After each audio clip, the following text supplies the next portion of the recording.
Hoje eu vou falar sobre a natureza do preconceito. Eu fiz 2 vídeos anteriores em que eu falava sobre ser gorda, sobre o preconceito com as pessoas gordas, sobre o preconceito com a mulher de cabelo curto, sendo gorda ou magra, sobre o preconceito com a mulher de cabelo colorido. Então eu vou falar um pouco sobre preconceito. E para isso eu peguei o texto do Norberto Bobbio, que é um filósofo italiano. Eu não pretendo falar aqui de filosofia porque eu não sou tão capacitada para isso, né? Eu faço filosofia desde 2011, mas tem muitos professores, muitos colegas que são muito capacitados para falar de filosofia, mais do que eu acredito. Mas eu posso falar do que eu entendo e de coisas que eu li. E esse texto é um texto que se chama Natureza e Preconceito, que é o nome do vídeo. Eu usei para dar uma aula, uma oficina sobre preconceito para os alunos do ensino médio com a professora que eu ajudava no PIBID.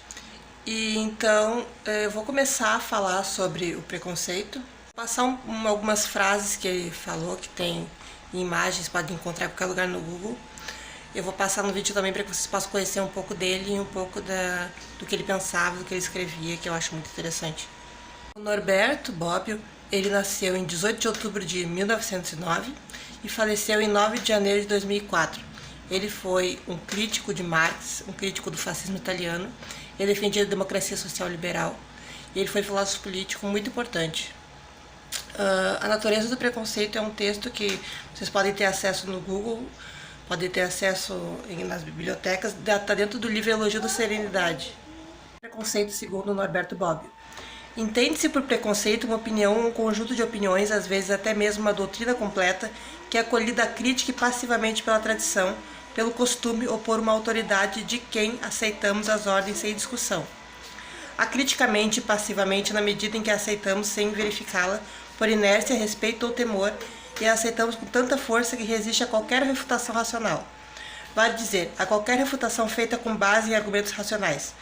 Por isso, se diz corretamente que o preconceito pertence à esfera do não racional, ao conjunto das crenças que não nascem do raciocínio e escapam de qualquer refutação fundada no raciocínio.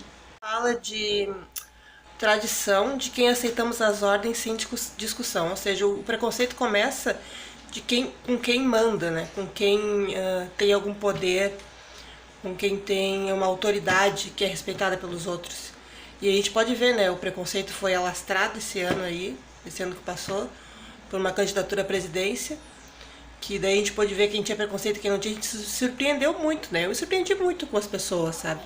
Com as pessoas ignorando o preconceito, ignorando qualquer atitude negativa com relação a outras pessoas por preconceito delas mesmas, que elas tiveram coragem de botar pra fora porque alguém representou elas nesse sentido, sabe? E isso foi uma coisa que me chocou muito esse ano. Preconceito, tem preconceito com a gordura, que eu já falei, com a mulher de cabelo curto, com a mulher no geral. Existe preconceito racial, preconceito de classe, preconceito com rico, com pobre, preconceito com um homossexual, transexual, bissexual, enfim, qualquer sexualidade é alvo de preconceito, né? Que não seja aquela dos padrões estabelecidos pela sociedade, é alvo de preconceito. Uma mulher ou um homem que resolve usar um cabelo diferente, usar uma roupa diferente, é alvo de preconceito. Uma pessoa que tem uma cor diferente da outra é alvo de preconceito, sabe? Não faz sentido pra minha cabeça. O mundo é assim, seguimos. O pertencimento à esfera das ideias que não aceitam se submeter ao controle da razão serve para distinguir o preconceito de qualquer outra forma de opinião errônea. O preconceito é uma opinião errônea tomada fortemente por verdadeira. Mas nem toda opinião errônea pode ser considerada um preconceito. A espécie de erro que não pode ser confundida com preconceito é o erro da boa-fé.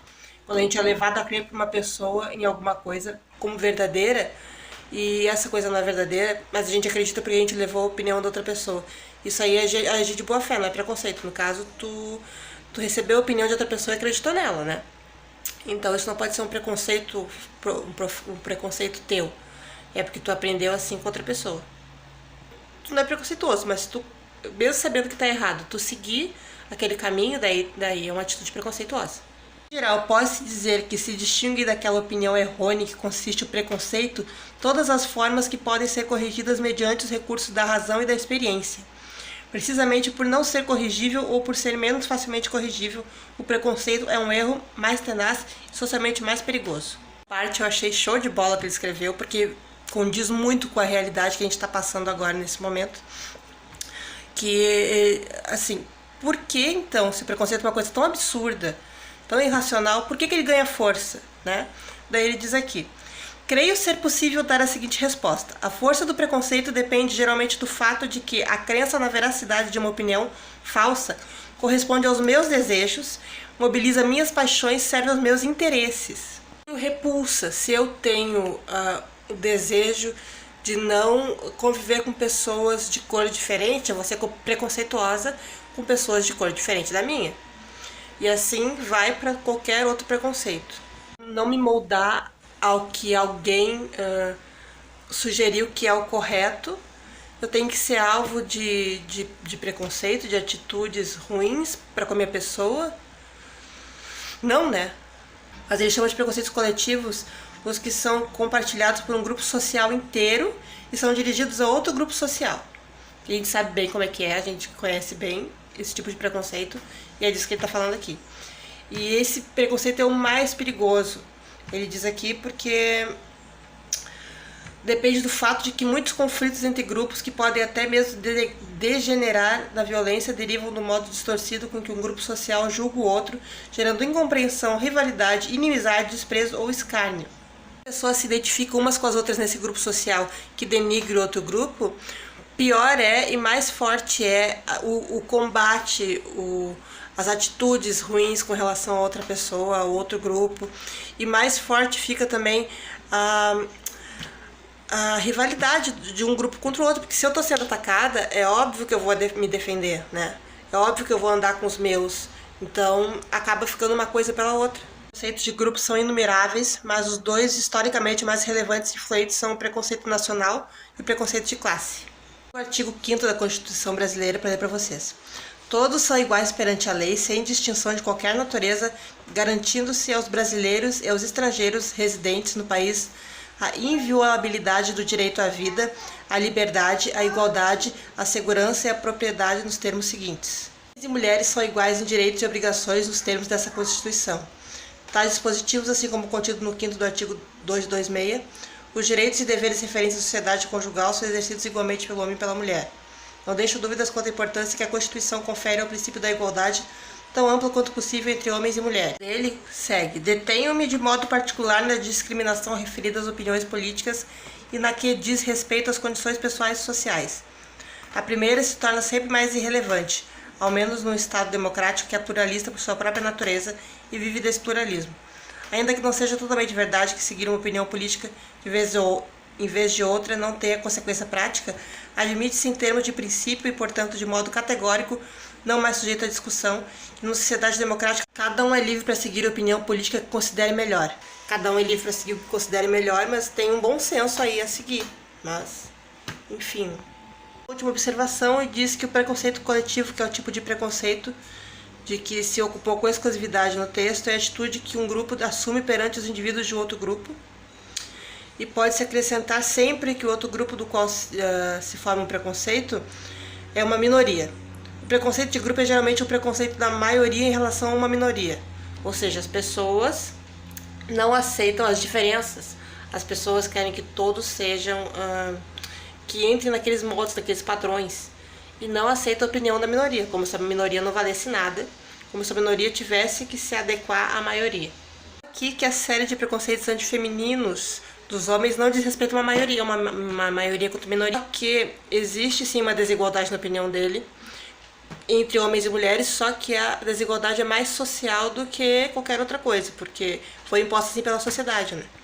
Aqui ele entende por perseguição política o uso também da força para esmagar uma minoria de desiguais. O extermínio dos judeus e de outras minorias, como os ciganos, perpetrado pelo regime nazista, representa de um modo dramático essa terceira fase. E ele ainda diz que o processo de emancipação coincide com o reconhecimento de uma discriminação. O reconhecimento de uma discriminação é quase sempre o efeito de uma tomada de consciência do preconceito. Ou seja, as pessoas têm que se alertar e têm que perceber que estão sofrendo preconceito e que estão sendo preconceituosas assim com as outras. Diz que não sabe se pode mudar o preconceito, se pode erradicar o preconceito, mas ele diz que o preconceito nasce na cabeça dos homens. Por isso é preciso combatê-los na cabeça dos homens, isso é, com o desenvolvimento das consciências e, portanto, com a educação, mediante a luta incessante contra toda forma de sectarismo. Existem homens que se matam por uma partida de futebol, onde nasce essa paixão, se não na cabeça deles. Ou seja, os homens estão se matando por coisas que eles mesmos criaram. Um pouco do preconceito, usei o texto do Norberto Bobbio como base, né? Espero que vocês tenham gostado e vamos pensar aí, fazer uma reflexão sobre o preconceito que a gente pode fazer para mudar. Valeu? Até mais!